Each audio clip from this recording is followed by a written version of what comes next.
Baik, terima kasih. Bagaimana udah ngopi semua? Ah, kayaknya baju merah belakang udah ngopi belum? Lagi ngelamun. Itulah bedanya. Nggak ada yang tahu, pikir ketua nggak tahu. Jadi kita terus aja. Yang di rumah sebentar lepas, jangan dipikirin. Iya. Siap. Udah ada yang ngatur masing-masing. Ya, memang udah aturan warisan segitu jangan dipikirin.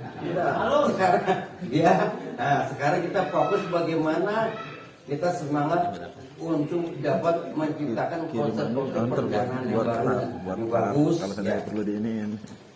Assalamualaikum warahmatullahi wabarakatuh.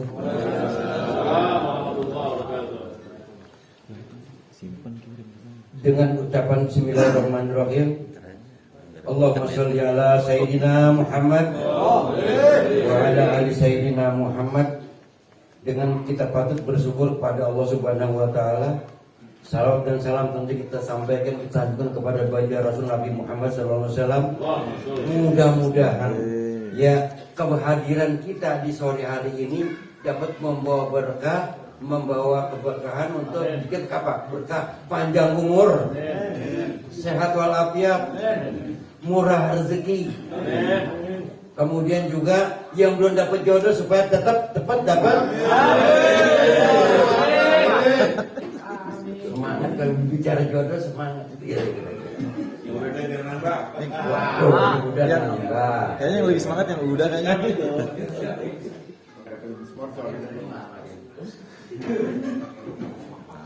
Sebetulnya saya ini dituangkan dalam perfain, artinya untuk paparan. Katakan lagi tadi, itulah karena keterbatasan waktu, akhirnya apa? Jadinya apa? Jadi semacam kayak tulisan gini. Saya nggak bisa bikin acara semacam bentuk paparan. Ya, sebetulnya nih, aduh saya ketinggalan lagi. Udah di kopi di sana, udah dibagiin. Ya, kita dulu ketinggalan. Ini markasnya kejauhan base campnya ini. Mau ngambil juga capek ini. Naik dulu, ya, nggak apa-apa dah. Sayang sekali, nggak ke bawah, ya, nggak ke bawah. Sama nanti tatip juga di sana di map, tatip. Sehingga apa? Pelaksanaannya itu harus tatip kapan bacanya? Ntar habis pagi. Nah, Saya ambil aja Pak. Kunci masih apa? Kunci masih apa? kunci ada di saya, ya, ada di map, ya. Sehingga apa? Makanya ini terus aja. Kalau orang yang tua jangan ditaruh paling jauh. Ini ketua paling jauh di belakang. Tapi jauhnya juga nggak jauh. Cuman bedanya agak naik sedikit. Gitu. Nah, di sono gede, ya luas. Ruang polanya, ruang awalnya nggak bisa main futsal. Kamar mandinya pakai bucket, waduh bisa berendam. Nanti itu muatnya untuk bisa 10 orang bisa, 12 orang bisa. Nah, ntar tukar. Harusnya tadi udah lagi dibersihin, remaja jangan masuk di sini, udah main masuk Oh, disuruh siapa? Jadi maksudnya nanti setelah ini masing-masing ya hijrah ke sana, ya tukar tempat. VIP dong Pak. Wah, VIP lagi dah. Mana ada? Ada kamar mandinya pakai ada punya bak berendam. Iya. Mau bikin panas bisa, mau dingin bisa di situ. Ukurnya kalau punya bocah, punya cucu, wah diajak situ udah nggak mau naik ya.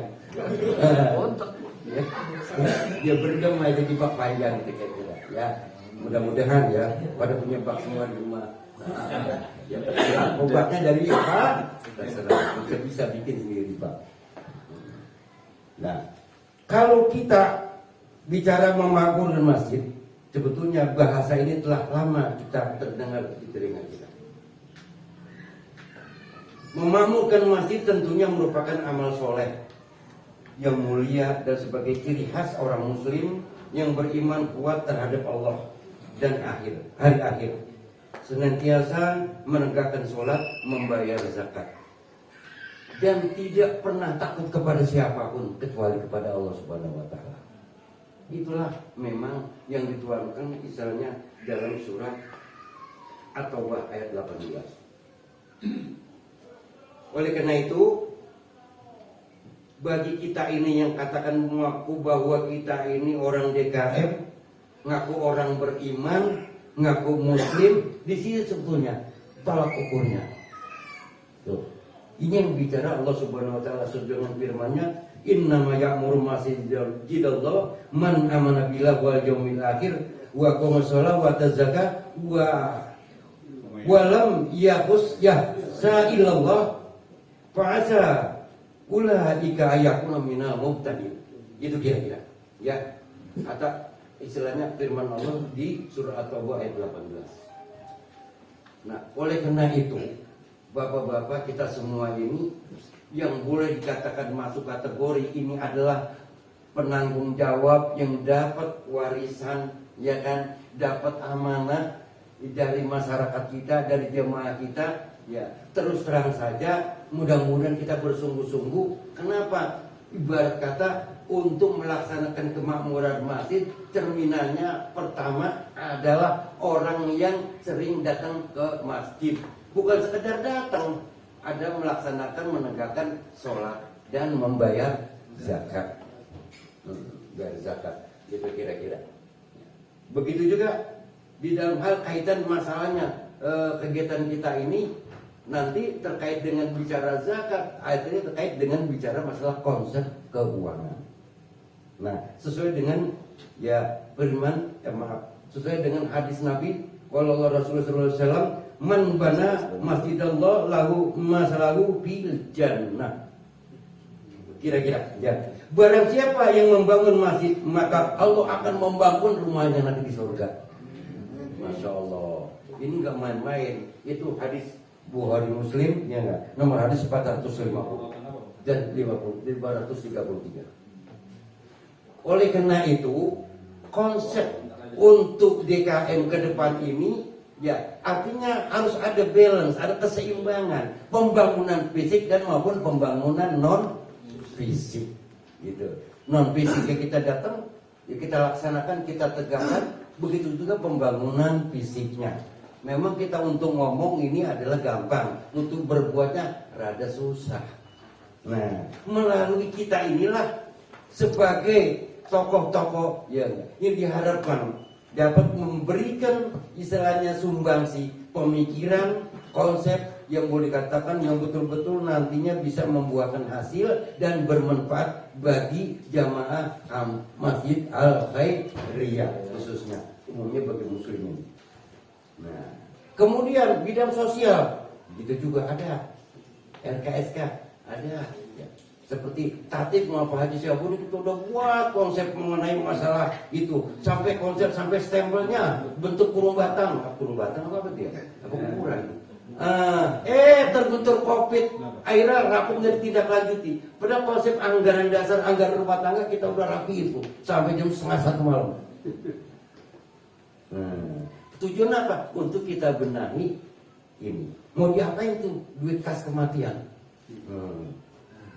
Mau ditambah apa mau dikurangi orang yang mati kira-kira tuh? Ada punya kasnya ya kasnya, santunannya gitu kira-kira. Kalau dikurangi nggak mungkin lah, kan gitu kira-kira. Nah, perlu ditambah misalnya.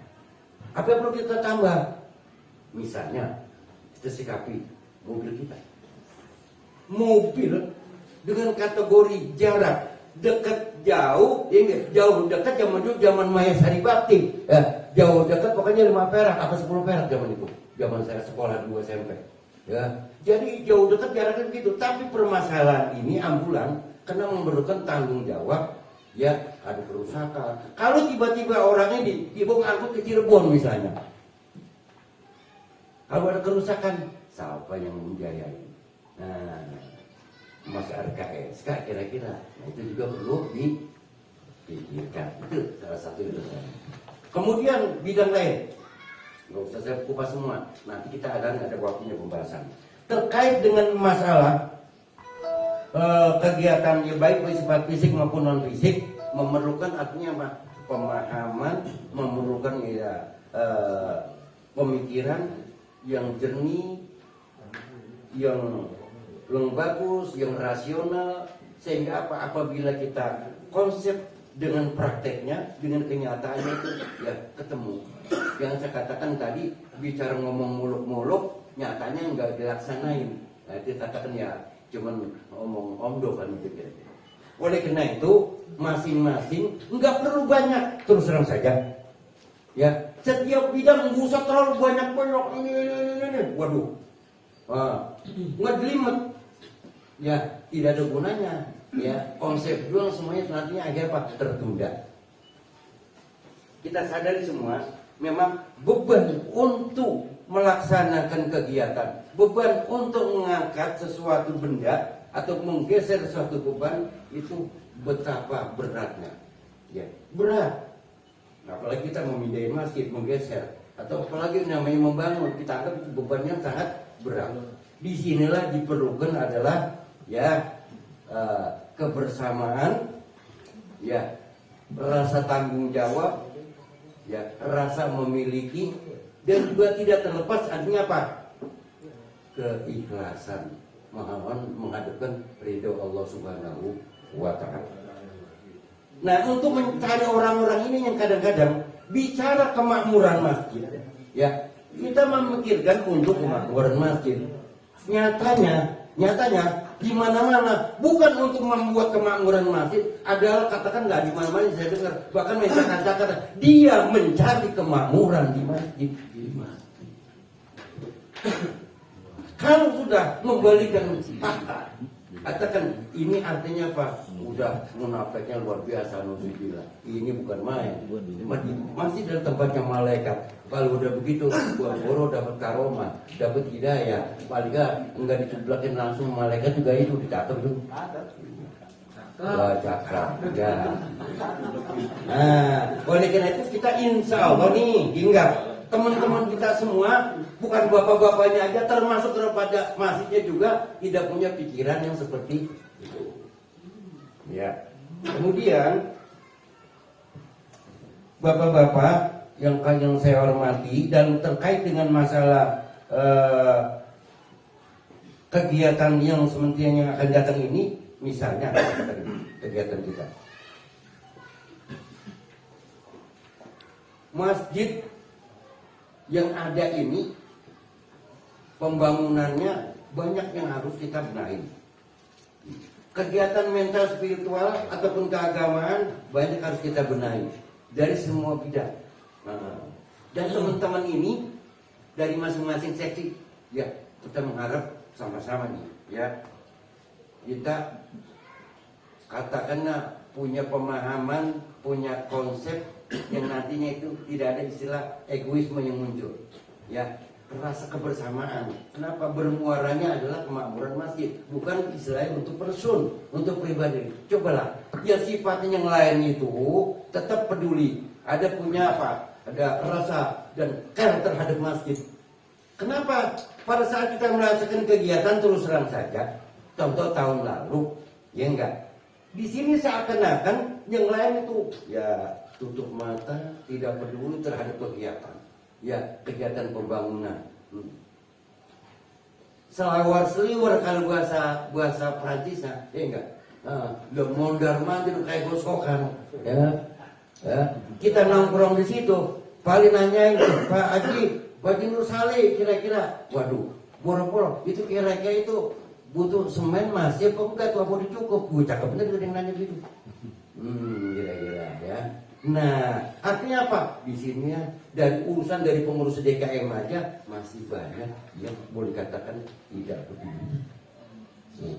Tidak peduli.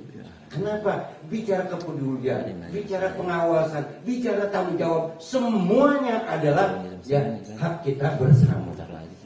Ya. Kalau memang ini dianggap salah, kurang pas, ini bisa yang akan datang. Ya kita bukan istilahnya ini nyalakan, minimal bahasa kita itu ya berkanan. Oleh karena itu makanya konsep yang kita buat saat sekarang ini adalah benar-benar konsep, adalah hasil konsep kebersamaan, bukan semata-mata urusan satu bidang. Walaupun memang secara normatifnya adalah mesti menjadi tanggung jawab bidang itu sendiri. Itu kira-kira. Nah, apalagi lebih-lebih mengacu kalau Pak Haji Suwendi katakan tadi, ini merupakan nanti Pak cikal bakal kalau ada lomba binau masjid, misalnya kita dicalonkan. Nah, ini pertama masih banyak nih padi yang harus kita benahi.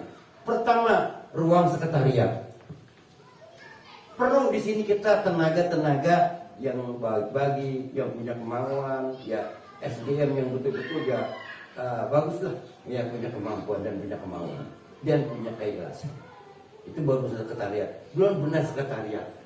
Nah, konsep ke depan sekretariat adanya di masjid, termasuk Irma. Ya, Irma itu base campnya, konsepnya ada di masjid, bukan di gardu pos RW. Pos RW, pos FBR apa? Pos gardu itu. Tahu.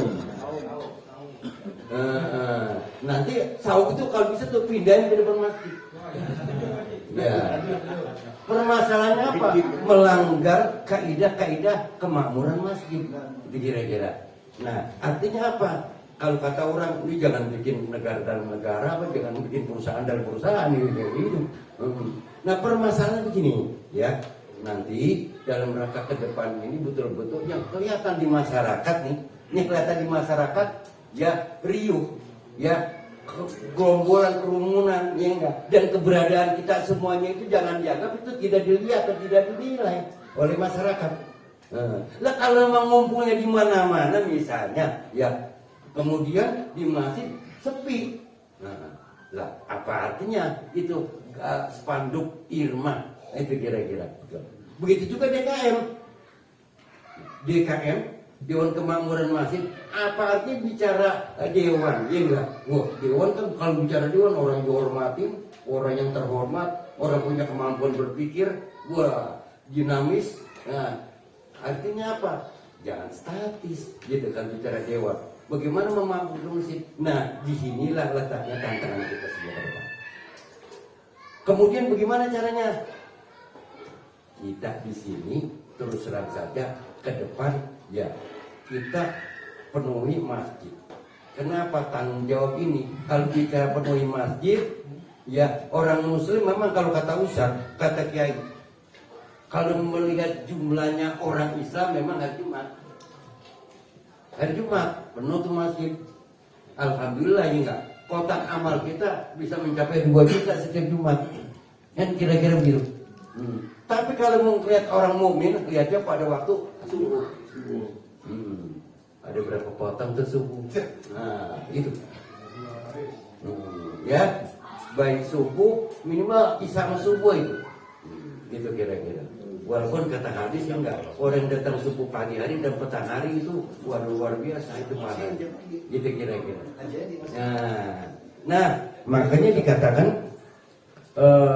teman-teman ini bicara untuk menghadirkan jamaah kita, untuk meramaikan sebagai cerminan bahwa kita ini adalah masjid kita sudah hidup, Al-Khairiyah boleh katakan sudah meriah, agama sudah bagus. Oleh karena itu maka kita sendiri yang harus memberikan teladan, gitu, memberikan contoh. Ya sholat maghrib ya supaya apa? Ngumpul. Ya mau menjelang pengajian misalnya remaja sholat isanya di situ. Jangan istilahnya remaja nih, aduh ketua dong sampai isanya di masjid. Nah, kira-kira. Nah, sampai isya teman-teman, ya kemudian pengajian. Lanjut, kenapa sih saya di situ? Jangan habis isya di mana-mana ya enggak. Kayak alap-alap baru pada datang. Nah, gurunya begitu juga. Ditungguin, nggak tahu sampai subuh kagak datang. Nah, kalau gini salah siapa? Ya, disinilah perlu dibenahi konsep bagaimana seksi bidang agama dan pembinaan remaja. Itu. Kalau udah begitu mengurusnya apa? Waduh, yang malu juga ini pengurus ketua DKM. Gitu. Lagi-lagi nanti secara umum, secara makronya itu tanggung jawab ketua DKM. Tapi mengerucutnya bidang ini. Nah, alhamdulillah terima kasih Pak Ustadz Hasan. Ini apa sih usaha siapa? Iya. Jadi bisa hadir bertiga, ya enggak? Kita maklumin karena memang kesibukan ya masing-masing kita maklumin ya. Karena mudah-mudahan kalau dia nggak sibuk, mungkin dia bilang mau hadir. Kenapa nggak bisa diwakilkan tugas dia? Iya. Karena mulu nikahin sekarang harus dipoto. Dipoto, dikirim jadi gambar dengan misalnya pakai ada waktunya lagi, lah susah juga. Jadi catat mau nikah, ngomong nyimpang dikit. Jam 10, ya enggak? Nah, bener tuh dia nikah jam 10. Nah, itu udah tercatat, dikirim ke kanwil. Nah, ternyata apa? Yang nikahin bukan dia. Itu kira-kira. Nah, itu kena. Di situ kira-kira. Makanya hal-hal itu disitulah alhamdulillah ya bersyukur kita masih diberikan rahmat dan kemudahan bisa sampai di sini ya, bisa sampai di sini. Bagi dia punya mudah-mudahan juga membuka peluang sendiri. Nah, teman-teman ya, baik masalah remaja maupun rekan-rekan terkait dengan masalah kegiatan-kegiatan ke depan ya, ada beberapa pointers yang memang boleh saya katakan saya catat di sini tentang masalah raker kita.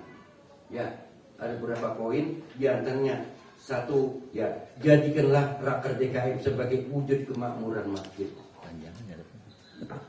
Jadikanlah raker kita ini sebagai ya, kemakmuran, wujud kemakmuran masjid. Kenapa? Terus terang aja, mohon maaf Pak Haji Suhendi, belum tentu orang lain ini bisa melaksanakan wujudnya seperti kita. Ini sebetulnya anugerah bagi kita syukuri. Dengan kepengurusan DKM baru, ini sudah 2 tahun berjalan bisa menciptakan seperti ini. Apalagi dengan tahun lalu, dengan swadaya murni lagi. Dengan hanya saya nyolek beberapa orang, teman-teman langsung bisa memberikan juga. Itu mudah-mudahan pahalanya besar, ya enggak? Karena membikin masjid itu baru mikirin aja bulan bangun udah dijanjikan oleh Allah. Itu kira-kira. Yang kedua, program-program sebagai cerminan konsep aktual. Yang kedua, jadi program-program kita ini ya enggak merupakan cerminan, ya cerminan sebagai konsep yang aktual. Yang ketiga, program dapat ditambah atau dikurangi demi kepentingan kemakmuran masjid. Makanya jangan salah, program kita ini nanti betul bagus ini, kebanyakan itu. Jangan salah kalau mau dikurangin, enggak. Jangan salah kalau memang dikurangin oleh teman-teman semua itu kebanyakan itu nggak ada gunanya. Nah, ketua sidang langsung aja ketok-ketok palu. Jangan ngambek, ya itu kira-kira. Yang keempat, untuk mencapai DKM yang sempurna masih memerlukan waktu yang panjang. Betul tidak? Betul. Berat, saya rasain berat. Yang kelima, pembangunan fisik dan non fisik perlu ditingkatkan. Setuju nggak? Setuju. Dan yang terakhir, kata-kata mutiara. Ya, jangan. Lihat aja nanti di YouTube. Ya. Maka kadang-kadang begini, saya sedih kadang-kadang. Sedihnya begini, ya, melihat teman-teman, saudara-saudara kita, ya Allah, kok sampai udah zaman waya gini, kiamat udah dekat, misalnya, dia teriakin kayak gitu, hingga udah azan, nah, rumahnya kita lewatin, masih aja, kira-kira masih sibuk. Ada juga begitu yang subuh, lagi azan subuh, bukannya ibaratnya ya Allah Rabbi, ke masjid masih lagi nyambung bokaru, lagi nutul botol, ya. Itu kira-kira sedih banget gitu ya, kapan mudah-mudahan suka dapat hidayah dia, itu kira-kira. Dan kita yang sudah diberikan hidayah, terus dipertahankan, itu luar biasa. Jangan sampai lepas. Kalau sudah nikmat hidayah diberikan kira-kira kenikmatan kita, ya enggak. Kemudian diambil orang aja kagak boleh kan. Nah, jangan kan ini pacar kita, ya enggak. Demenan kita nih, ya enggak. Kita lagi senang-senangnya aja sama dia. Itu kan nikmat. Wah, nikmat hidayah, ya enggak. Puasan batin yang tidak bisa terukur. Tiba-tiba kedengeran, buset, dia lagi dideketin, lagi dipepet sama laki lain gitu. Marah enggak kira-kira? Wah, itu urusan demenan. Urusan hidayah yang diberikan Allah melalui malaikat, kemudian kita tinggalin yang tadi udah biasa kita. Misalnya nih, biasa kita subuh atau ke masjid, biasa mari ke masjid, langsung tiba-tiba mau bilang gitu aja. Waduh, rugi. Jika perlu kita tingkatkan, itu kira-kira. Nah, yang kemudian kata-kata mutiara begini, makanya ada jarak kita ya dengan masjid tidak bisa diukur dengan kaki, ya, tetapi diukur dengan hati. Jarak kita tidak bisa diukur dengan kaki, nah, melainkan bisa diukur dengan hati. Ada yang dari mana-mana naik motor dari Tanggul, ya enggak? Dari ujung laut, dari ujung kidul sembahyang ke masjid, luar biasa. Salut. Tapi ya, enggak, yang kelewatan di Langkeng Pura gak datang. Pura kan kakinya pendek. Ingat, aduh, gitu.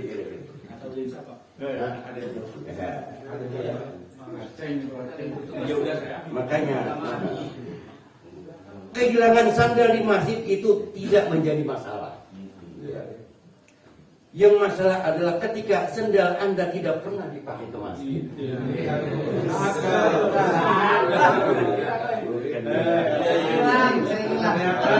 jangan dikirim. Hilang itu tuh anggap aja itu suatu kenikmatan. Alhamdulillah. Saya sandal saya nggak pernah hilang. Saya kirim lagi kemarin sandal wakaf ke masjid. Suatu tentengan gitu. Kayaknya nggak kata Nabi itu sandal. Ada sendal wakaf kuning, kalau ada sendal wakaf kuning, enggak ada di rumah ikuti sendal masjid itu. Jangan besok saya kirim lagi. Sendal lagi, Saya kasih lagi. Nah, di rumah kayaknya masih ada satu lusin itu. Ya, kemudian ketika hati mengeras, mata akan mengering. Sulit menangis. Ya. Jadi istilahnya ketika hati mengeras, mata akan mengering dan sulit menangis. Susah. Maka yang terakhir yang tadi sudah ini, masjid adalah bara kami, kubah adalah penutup kepala kami, menara adalah bayonet kami, dan orang-orang beriman adalah tentara kami. Resep Erdogan. Ya. Jadi itulah barangkali ya. Jadi barangkali mudah-mudahan ya kita ini ya sebagai bapak-bapak yang sudah katakan sudah pada ada yang udah umur lah mereka katakan ke depan 3, 4, 5 tahun ke depan terus terang aja. Nah, sudah wajar, sudah masuk ke waktunya istilahnya kepemimpinan organisasi DKM ganti kepada generasi yang sekarang menjadi irmah remaja masjid. Mudah-mudahan ketua DKM sehat terus panjang umur. Ya, amin. Ya, saya katakan, aduh deh, satu periode aja 5 tahun juga rasanya cukup. Satu replita Soeharto membangun ini satu replita pakai satu replita 2 gitu kira-kira. Nah, kita istilahnya sudah bisa menunjukkan bahwa kita sudah punya pondasi. Sudah pondasi, sudah punya pijakan. Ibarat kata kita sudah punya GBHN dalam rangka untuk membuat langkah-langkah berikutnya. Gitu. Dari dulu belum ada kata-kata pelantikan, ada konsep pelantikan, pengukuhan baik Irman maupun DKM. Dari dulu nggak pernah sejarah dari zaman kong kita dulu. Nah, dari zaman itu kita belum pernah itu DKM ada pelantikan begitu. Ya, alhamdulillah. Itu juga suatu konsep. Dan konsepnya apa? Itu ada disimpan di file. Nah, sehingga apa? Bisa diberlakukan untuk sepanjang guru aja.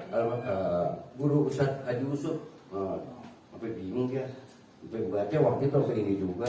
Walaupun katakan baca konsep pelantikan, kata-kata pelantikan, ya. Istilahnya ya alhamdulillah sih namanya ada konsepnya gitu.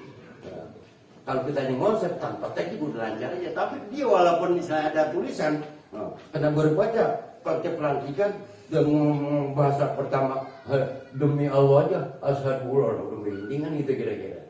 Artinya apa? Begitu remaja masjid coba kaidah-kaidah aturan-aturannya sekarang yang diikutin semua sehingga nanti baru dirasakan ya setelah sudah ya dewasa, sudah waktunya dibutuhkan. Itulah barangkali ya sebagai cerminan gambaran ajakan ya yang saya bisa sampaikan.